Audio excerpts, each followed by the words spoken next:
વાગરા તાલુકાના સાયખા જીઆઈડીસીમાં કેમિકલના પૂર, પાઇપલાઇનમાં ભંગાણ સર્જાતા જાહેર માર્ગો બ્લુ રંગે રંગાયા, તંત્રનો લૂલો બચાવ.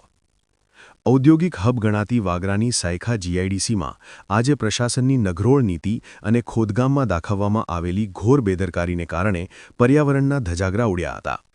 જય કેમિકલ ચોકડીથી માત્ર 300 મીટરના અંતરે રોડની સાઇડમાં તેમજ જાહેર માર્ગો પર અચાનક વાદળી રંગની નદીઓ વહેતી જોતા આસપાસના લોકોમાં ભારે કુતૂહલ સાથે ફફડાટ વ્યાપી ગયો હતો.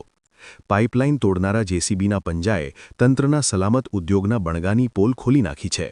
વિગતવાર ઘટના મુજબ સાયખા જીઆઈડીસી વિભાગ દ્વારા નવા નેટવર્ક માટે પાઇપલાઇન બિછાવવાની કામગીરી ચાલી રહી હતી.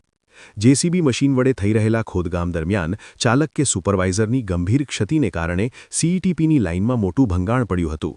આ ભંગાણને કારણે હજારો ગેલન કલરયુક્ત પાણી જોતજોતામાં રસ્તા પર ફરી વળ્યું હતું. જે માર્ગો પર વાહનોની અવરજવર હોય છે ત્યાં કલરયુક્ત પાણીના સરોવર ભરાતા રાહદારીઓ અને વાહનચાલકો મુશ્કેલીમાં મુકાયા હતા. ઘટનાની જાણ થતાં જ જીઆઈડીસીના અધિકારીઓ કાફલા સાથે સ્થળ પર પહોંચ્યા હતા અને પાણીના નિકાલ માટે પમ્પિંગ શરૂ કરાવ્યું હતું. જોકે જ્યારે મીડિયા અને સ્થાનિકોએ આ દૂષિત પાણી અંગે સવાલ કર્યા ત્યારે અધિકારીએ અત્યંત હાસ્યાસ્પદ જવાબ આપતા કહ્યું કે આ માત્ર કલરવાળું પાણી છે, કેમિકલ નથી, અમે તેની ખરાઈ કરી છે. સવાલ એ ઉઠે છે કે શું સીઈટીપી લાઇનમાં ઉદ્યોગો શુદ્ધ રંગીન પાણી વહાવે છે? પ્રદૂષિત પાણીને શુદ્ધ બતાવવાનો આ પ્રયાસ ઉદ્યોગોના પાપ પર પડદો નાખવા સમાન છે.